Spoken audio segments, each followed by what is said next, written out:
Regresamos con más de Despierta con CDN. Hoy entrevista especial, conjunta de CDN, Canal 37 y el periódico El Caribe.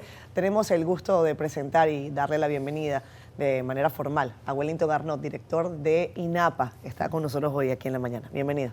Buenos días, Catherine, don Nelson, Alba, Lulisa, Héctor. Un placer para mí estar aquí con ustedes. Muchísimas gracias por la invitación. Gracias. Bueno, INAPA, agua potable, alcantarillado, o sea, son cosas importantes. Wellington lleva 3 años completos y falta un menudito para usted determinar qué se puede exhibir concreto en 3 años y lo que está en carpeta que se terminaría antes de agosto del próximo año. Revisando antes de venir hacia acá, estuve con los técnicos tanto de la Dirección de Ingeniería como, en el día de ayer martes, como de fiscalización y supervisión, y hemos ya logrado colocar 1.008 kilómetros de tubería en estos 3 años, y hay que destacar que los primeros meses, obviamente, que son difíciles de cuantificar. Eso solamente en agua potable, donde hemos podido incluir a más de 2 millones de dominicanos que en muchos casos nunca recibían el servicio de agua. En otros casos lo recibían de manera irregular y ya gracias a Dios están recibiendo agua en cantidad, calidad y presión en sus hogares. Eso es en lo que refiere a agua potable. Pero cuando vamos al saneamiento, que es el tratamiento de las aguas residuales, ya 1 millón más de dominicanos están recibiendo este servicio. Y esto se debe a un trabajo conjunto. Es importante destacar que inmediatamente el presidente Luis Abinader asumió la presidencia de la República, creó el Gabinete del Agua. Este gabinete está compuesto por todas las instituciones que tienen que ver con el agua y la construcción y generó una sinergia de trabajo que es muy importante para lograr eficacia, eficiencia en la gestión pública. De manera que en paralelo se fue discutiendo todo lo que tiene que ver con el Pacto del Agua, un recorrido que en ese momento lo hizo Miguel Seara Hatton, que era el ministro de Economía, Planificación y Desarrollo, conjuntamente con Gilberto Reynoso, René Mateo, donde fueron a las 32 provincias del país socializando lo que ya se firmó, que es el Pacto del Agua. Esto conlleva una duración de 15 años, una inversión de casi 9.000 millones de dólares para recuperar esta deuda social que se tiene en materia de agua potable y saneamiento, que nosotros hemos ido avanzando, porque en paralelo iniciamos un plan de rescate. Inmediatamente asumimos la dirección de INAPA, donde pudimos recuperar gran parte de los 243 acueductos que tienen los sistemas que maneja el INAPA, que estaban en una situación de deterioro bastante compleja.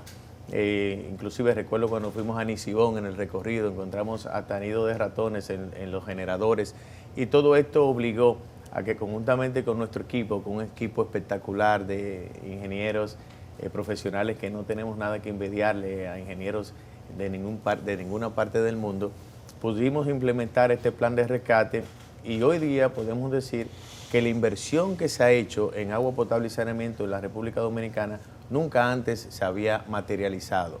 Hablamos que solamente en el año 2022 se ejecutaron casi 20.000 millones de pesos, lo que nos acerca a la inversión que se hace en los países desarrollados, que es de $40 por persona al año per cápita, y nosotros llegamos a 35, 36 dólares en el año 2022, lo que refleja que ya se ha colocado el tema de agua potable y saneamiento como un eje fundamental en las políticas públicas del país, colocando el presidente Luis Abinader en la discusión del Consejo Económico y Social este tema para el debate y para la generación de consenso, porque es muy importante que todos los sectores de la sociedad podamos tener conciencia de lo importante que es tener agua y obviamente tratamiento de aguas residuales, que es saneamiento, para tener una mejor calidad de vida en toda la población dominicana. Wellington, ¿de cuánto ha sido la inversión? Y también todos estos proyectos que tú estás mencionando, abarcan zonas turísticas como Juan Dolio, como Miches, que siempre han tenido un problema para el desarrollo turístico por el tema del saneamiento y del agua potable. Sí, cuando hablo de los casi 20.000 millones que se ejecutaron el año pasado y que este año vamos a superarlo, no solamente hablo del Instituto Nacional de Agua Potable y Alcantarillado, hablo de todas las corporaciones que de hecho nosotros, por instrucciones del presidente, coordinamos todo el sector del agua y cada 2 meses bimensual tenemos encuentros donde socializamos todos los proyectos que tenemos y de esa manera vamos fiscalizando y apoyando a todas las corporaciones. Ciertamente hemos entregado 17 proyectos que tienen que ver con agua potable y saneamiento, por ejemplo, la ampliación del acueducto de Peravia en Baní, igualmente la planta de tratamiento de aguas residuales en Peravia, el acueducto de Quisqueya en San Pedro de Macorís, la ampliación del acueducto de Atomayor, igualmente la ampliación del acueducto de Asua que está en ejecución, también la ampliación del acueducto de las Matas de Farfán que está en ampliación también, igualmente el acueducto de Partido La Gorra en Dajabón que también se inauguró, el acueducto de Monte Plata que hace poco se inauguró con la presencia del presidente, en tratamiento de aguas residuales, la planta de tratamiento de Castillo en la provincia de Duarte, igualmente ya estamos en fase final, la planta de tratamiento de alcantarillado sanitario del municipio de Villarribas, la planta de tratamiento también de Fantino en la provincia de Sánchez Ramírez, también la terminamos. Estamos en fase de culminación en la planta de tratamiento de Atomayor, la ampliación del acueducto también del municipio de Higüey, que está en su fase final, casi lista. Y Juan Dolio, Miches. Juan Dolio, estamos, tú sabes que en Juan Dolio se había hecho la planta de tratamiento de aguas residuales anteriormente y no se había contemplado la canalización de las aguas residuales para que la planta funcionara. Exacto. Ahora mismo, si vas a Juan Dolio, estamos avanzando bastante en la colocación de todas las tuberías para la planta que le llevará las aguas residuales a la planta de tratamiento de Juan Dolio, que va muy avanzado, que es Juan Dolio, Guayacane. Exacto. En Miches, que lo mencionaste, estamos haciendo el acueducto múltiple de Miches, zona turística.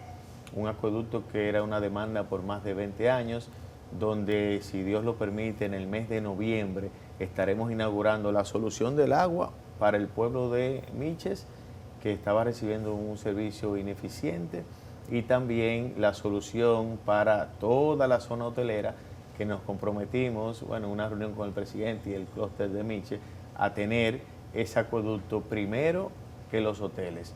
Y así como lo estamos haciendo en Miches, también lo estamos haciendo en Pedernales, Cabo Rojo, que prácticamente está en un 60-65% el nuevo acueducto de Cabo Rojo, que también estará listo este año antes que esté en los hoteles, y cuando llegue el primer crucero en diciembre ya tendrá su conexión de agua.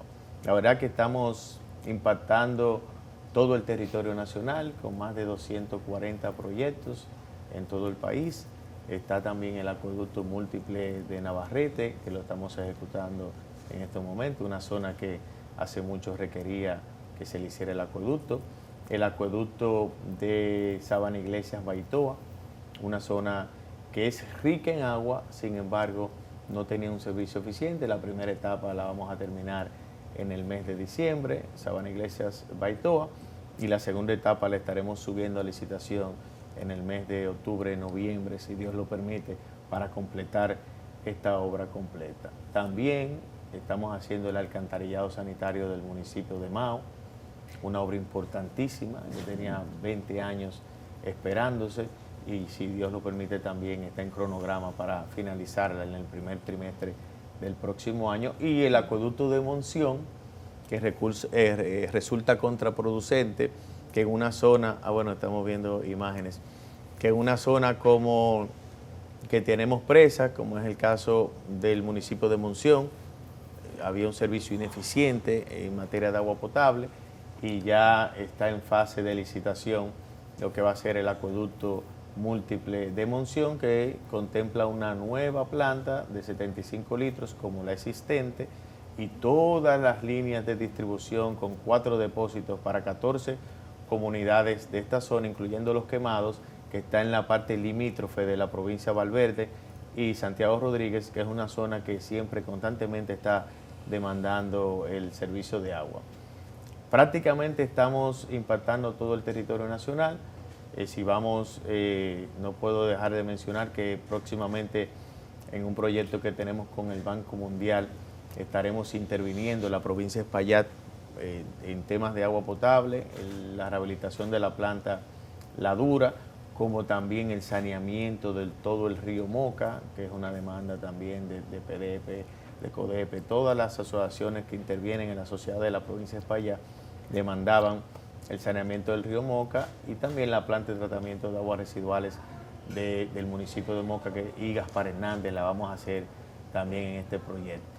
Importante señalar que cuando el presidente Luis Abinader habla de no dejar a nadie atrás, tenemos proyectos que reflejan que esto no es un discurso, sino que se está materializando.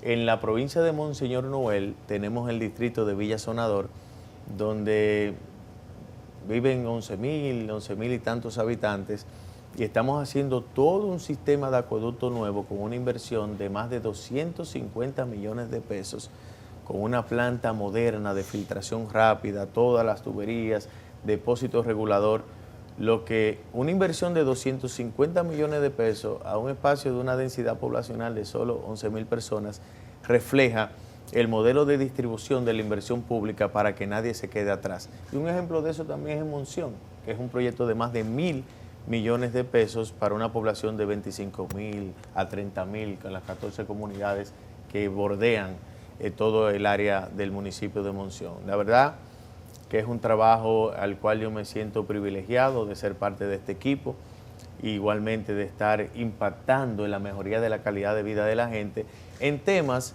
que antes la gente dice, ¿y por qué no se invertía en saneamiento, por ejemplo? Resulta que si un acueducto cuesta 100 pesos, una planta de tratamiento de aguas residuales para la misma cantidad de personas cuesta 200. Y en adición a eso, las tuberías van por debajo de la tierra y no se ven, y las plantas de tratamiento siempre se hacen a las afueras de las comunidades, que tampoco la gente puede percibirlas, y siempre se dice, bueno, como no se veía y cuesta tanto, no se hacían estas inversiones, pero no se tomaba en cuenta que, si bien es cierto que no se ven, sí se sienten en la salud de la gente, porque cuando nosotros inauguramos una planta de tratamiento de aguas residuales, lo que ocurre en esa comunidad es algo extraordinario, porque las estadísticas en los hospitales de enfermedades, tanto de la piel, mujeres y niños, que son las que más las afectan, igualmente la parte de temas intestinales, son enormes, y cuando empieza a hacer el tratamiento del agua residual, eso se reduce prácticamente a nada. Esto de verdad es trabajar para mejorar la calidad de vida de la gente. Y hay otro tema que también es muy importante, que es el saneamiento de los ríos. Y una obra que para mí todas son importantes, pero me llena de orgullo mencionarla, es el saneamiento del río Gurabo. Le dicen arroyo, le dicen cañada, porque el deterioro que ha tenido esta fuente, en Santiago tenemos el río Gurabo, el río Quinigua, el río Jacagua, todos desembocan al Yaque del Norte.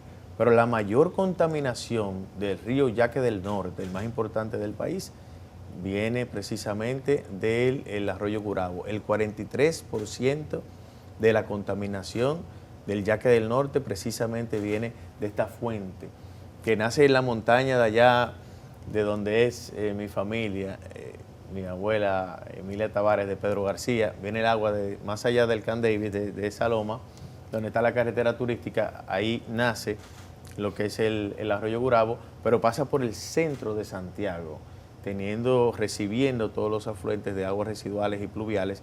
Entonces estos van hacia el Yaque del Norte. ¿Qué estamos haciendo? Canalizando 3.3 kilómetros del arroyo, colocando 5.3 kilómetros de tuberías a todo lo largo, alrededor de ambos extremos del arroyo, recolectando todas las aguas residuales y trasladándolas entonces a la planta de tratamiento de aguas residuales de Rafey. Pero al mismo tiempo estamos hablando que ahí viven más de 6.000 familias. Estamos reubicando 1.200 familias que viven o vivían, porque ya trasladamos a 150, y en el próximo, a finales de este mes, estaremos trasladando 200 más a unos apartamentos que se están haciendo con el Ministerio de la Vivienda en Hato del Yaque, donde ya le estamos cambiando la vida a esta gente que vive en un estado de vulnerabilidad, que antes ha pasado muchísimos temas, catástrofes anteriormente, y lo estamos rescatando, estamos creando un entorno favorable, recuperando el bosque ribereño, haciendo una ciclovía, parques donde tenemos anfiteatros, canchas deportivas, gimnasio al aire libre. La verdad que todo un entorno para que la familia pueda disfrutar de un espacio totalmente desfavorable para el desarrollo de las familias de esta zona, convirtiéndolo en todo un entorno favorable al medio ambiente y para también que las familias puedan compartir de manera... Yo que conozco la zona, sé la importancia de esa obra, una importancia capital. Sí, vamos a irnos a una pausa comercial. Wellington, ya vamos a regresar con más de esta entrevista especial, no se vaya. Regresamos con más de esta entrevista especial. Hoy está con nosotros el director de INAPA, Instituto Nacional de Aguas Potables y Alcantarillado, Wellington Arnott, ingeniero. Seguimos con esta entrevista, Yulisa Céspedes. Wellington, sabemos que hay un universo de ciudadanos y de casas que no reciben agua en sus hogares, agua potable. Anteriormente se había dicho que, bueno, hace como 10 años se dijo que en los siguientes 5 la gente iba a poder tomar el agua de la llave.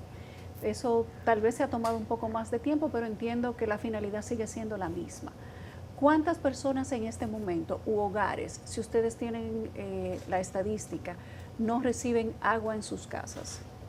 Fíjate, Yulisa, primero para explicar cómo vamos a lograr que la gente reciba el agua y pueda tomar de la llave, es importante señalar que tenemos una enorme deuda de las últimas décadas en la inversión en materia de agua potable y saneamiento, contando con tuberías de hasta 40, 50 años, y esto dificulta que la calidad del agua cuando es tratada pueda llegar al destino final con la calidad que se requiere. Porque cuando una planta de tratamiento de filtración rápida recibe el agua de cualquier fuente, ya sea de presa, ya sea de río, la trata, un sistema que lo trata, y cuando el agua sale del acueducto, muy bien, tú te la puedes tomar. Ahora, si el agua va a una tubería que tiene averías, que tiene tanto tiempo, o además en tu casa tú tienes una cisterna o tienes un tinaco, inmediatamente el agua llega a la cisterna o al tinaco, se contamina y no puede ser consumida.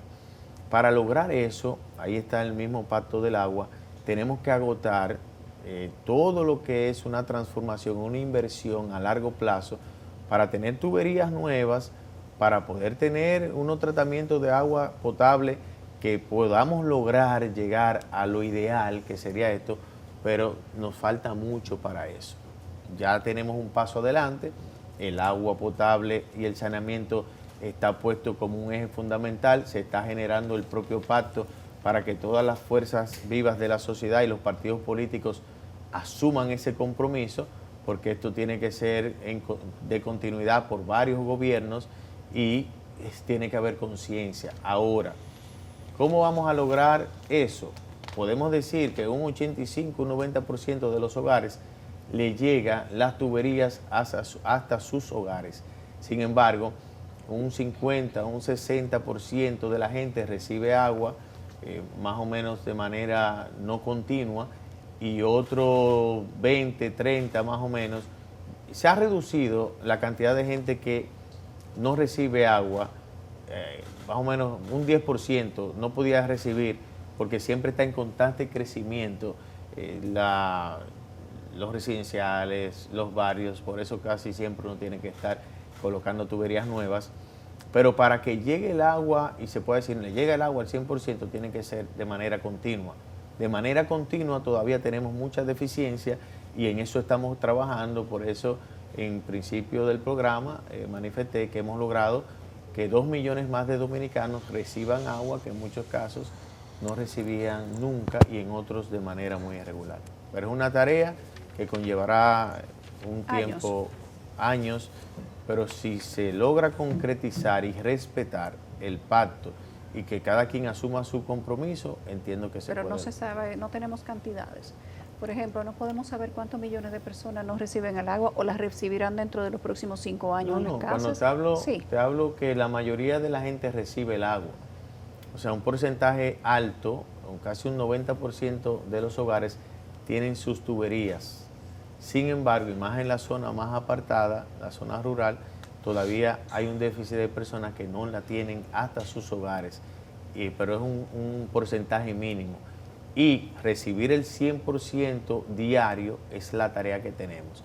De manera irregular, prácticamente una gran cantidad de la población la recibe, y otra en las zonas más lejanas y más al sur del país son donde tenemos más deficiencia todavía. Tú decías, Wellington, en tu anterior comparecencia en este mismo escenario, que el agua no puede ser vista como una mercancía, como un tema de comercio puramente, pero que también reconocía la necesidad de cobrar y sobre todo de aumentar la cobranza que encontraste cuando llegaste a la... Y daba unos números también, daba unas proporciones. ¿Cómo ha ido avanzando ese aspecto? Sí, ¿Y nosotros cómo estamos ahora mismo? Con simple gestión hemos prácticamente duplicado el nivel de recaudación de 700 y tantos millones a 1.200, 1.300 al año. Sin embargo, para lograr que el sistema sea autosostenible, primero tenemos que llevar el agua en cantidad, calidad y presión todos los días a todos los hogares, generar confianza con la población, de igual manera conciencia, porque uno de los mayores problemas que tenemos en el país es el desperdicio, la fuga de agua. En muchos casos, solamente para poner un ejemplo, cuando la flotita del inodoro, ¿sabes que el inodoro cuando se baja abre y cierra? Si eso tiene un desperfecto y no cierra cuando debe de cerrar, ese botadero de agua que se ve poco, eso se convierte en cientos de miles de litros de agua cuando tú lo multiplicas en todos los hogares que no se tiene. Cuando una flota en una cisterna no funciona, tú ves que el agua se bota. Y esos son los tipos de temas que tenemos que afrontar para generar conciencia, tener un servicio eficiente, generar conciencia en la población, lograr un sistema de gestión de agua autosuficiente, como es lo que nosotros entendemos y responsablemente siempre lo hemos manifestado. Tenemos muchas deficiencias porque los temas de agua lo manejan 18 instituciones, eso es insostenible. Muy bien, desde el sector público se puede gestionar el agua de manera eficiente. Hay ejemplos en gran parte del mundo. Y siempre el agua debe ser gestionada por el sector público. Eso no, es imposible gestionar el agua desde el sector privado porque es un bien que es obviamente algo que la gente para vivir es indispensable. Vital. Y estos temas son sensibles y deben de ser manejados por el Estado. Nosotros hicimos un acuerdo, por ejemplo, con Israel. Siempre habíamos escuchado que en Israel se maneja bien. Saca agua del desierto. Es un estado desértico, pero no es lo mismo uno visitarlo. Me hice acompañar de nuestros técnicos y cuando fuimos allí visitamos a la entidad estatal que maneja toda la gestión del agua. Una sola institución maneja toda la gestión del agua. Hay una autoridad nacional del agua que en el país tendremos que tenerla, donde confluyan los ministerios medio ambiente, salud pública, todo lo que tiene que ver con este tema. Y cuando nosotros nos dimos cuenta de lo que ellos habían logrado, número uno, crearon esta compañía pública, esta entidad pública, 11 años antes de la fundación del Estado de Israel, con David Ben Gurión, que fue el primero en el 1948. En el 1937 crearon esta entidad. En el 1953 promulgaron la ley de medición de agua. Una ley de medición de agua, tú no puedes tener un pozo en cualquier sitio botando agua sin que tener un permiso y ser medido. Pero para llegar ahí, nosotros tenemos que agotar.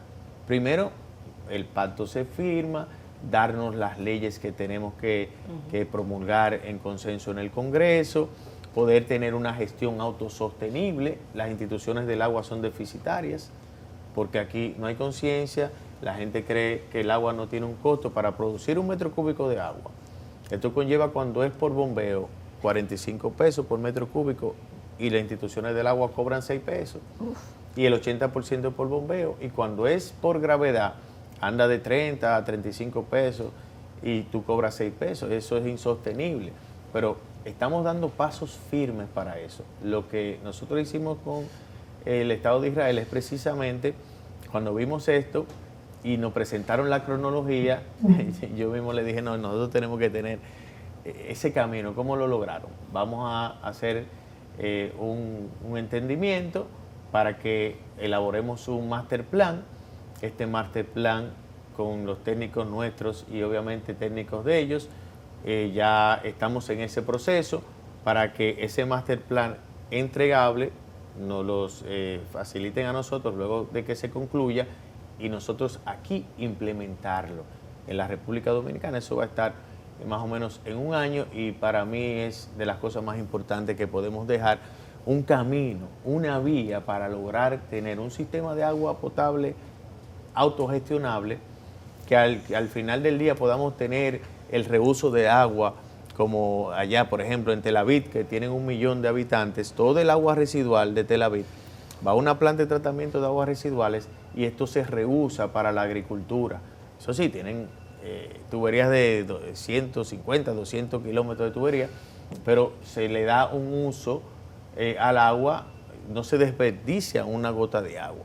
Y por lo tanto, sí se tiene la visión, el camino, y estamos trabajando para que las futuras generaciones puedan sentirse confiadas y obviamente dar seguimiento a lo que sería lograr tener gestión de agua autosostenible en la República Dominicana. Wellington, has mencionado las legislaciones, hay varias leyes que han perimido y que impactan directamente el tema del agua en la República Dominicana. ¿Qué consideras que está trabando la discusión y la aprobación de estas piezas?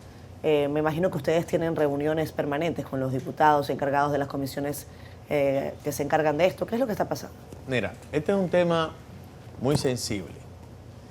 El agua, cuando se habla de agua, se habla de vida, y eso tiene desde aquella mesa de agua, desde antes de este siglo, eso tiene más de 25 años discutiéndose y nunca se ha llegado a ningún tipo de acuerdo por lo sensible del tema.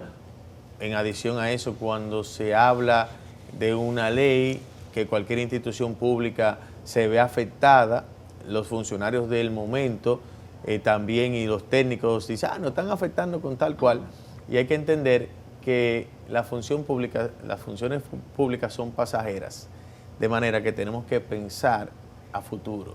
Y este tipo de cosas son las que han dificultado nosotros poder darnos una ley o varias leyes que tienen que ver con este tema. Ahora, se dio un paso importante con el Pacto del Agua.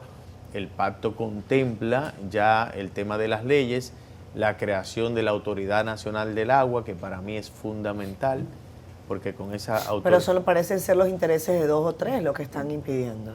Siempre, nunca vamos a estar todos de acuerdo. Ahora, cuando se crea conciencia... Pero ustedes tienen mayoría en el Congreso, Wellington. Claro, pero no se puede imponer.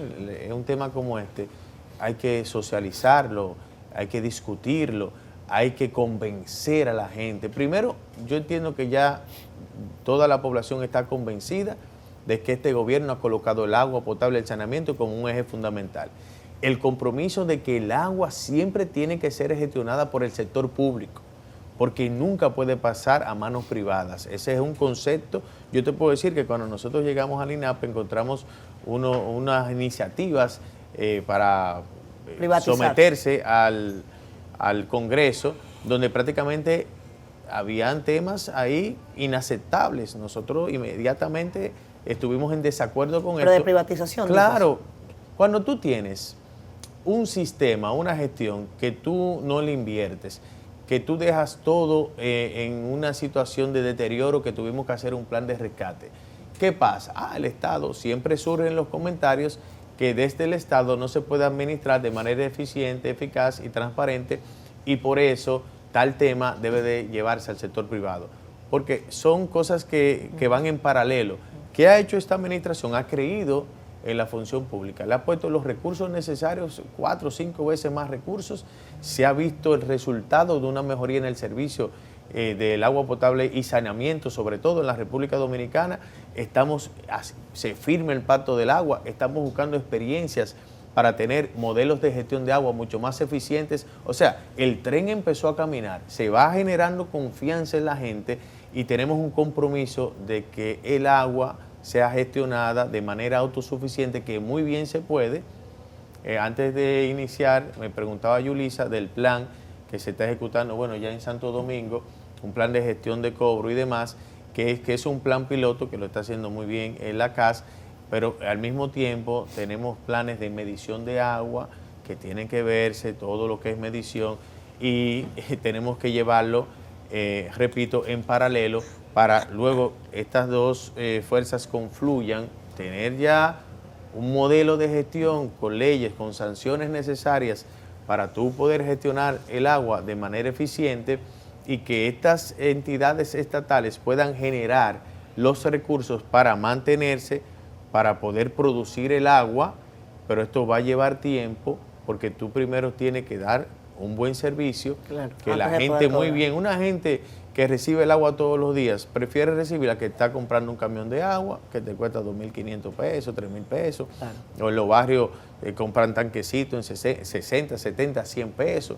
Cuando tú le pones el agua y tú la tienes de manera continua y de calidad, muy bien, tú pagas el agua, pero ese es un proceso. Primero, se ha recuperado, se ha ido recuperando esta confianza, se está invirtiendo 4 o 5 veces más en el sector, de manera que vamos en un buen camino, pero todo esto requiere de tiempo y de ir generando estos consensos para llegar ahí.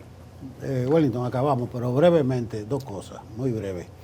Ha dicho el presidente Abinader que cuando él designe su equipo de campaña deben renunciar o tomar licencia.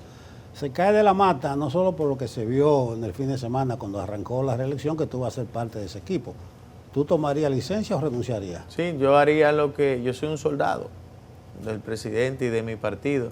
Ya cuando se establezca el protocolo, nosotros nos ajustaremos el protocolo. Lo que tengamos que hacer, lo vamos a hacer. Ok, lo otro es, en la auditoría de la Contraloría aparecieron supuestas irregularidades en Napa. Bueno, diría doña Milagro, inobservancias subsanables. Sí. Y ya se arreglaron esas cosas. Claro, claro. Nosotros que venimos también de empresas del sector privado, sabemos que cuando tú estás en una auditoría y tú encuentras, en todo se encuentran detalles que muy bien, como dijo doña Milagros, fueron subsanados y no hay ningún tipo de tema que conlleve una situación de dificultad. Simplemente eran detalles que se corrigieron y gracias a Dios allá no hay ningún problema. De hecho, nosotros fuimos la primera institución pública que desde que llegamos iniciamos nuestra acreditación del ISO 37001 antisoborno con AENOR, una empresa española de mucho prestigio, y también ISO 9001 de calidad, garantizando la transparencia en todo lo que nosotros hacemos allá, porque, y muy bien lo ha dicho el presidente, cuando se está atacando que se termine una obra o demás, él dice, primero, prefiero que seamos un poco lentos a la rapidez, la transparencia. Y fíjate que ya nosotros, gracias a Dios, hemos colocado 1.008 kilómetros de tuberías solamente en agua potable y más de 200 en aguas residuales, lo que equivale a más de 1 millón de metros en tuberías, que eso es mucho. Gracias, Wellington. Wellington Arnaud, director de INAPA, Instituto Nacional de Agua Potable y Alcantarillado. Gracias por haber estado con nosotros. La entrevista sigue y la verán ustedes en el periódico El Caribe, en versión impresa y por supuesto también en digital, en ambas plataformas, en CDN y en El Caribe.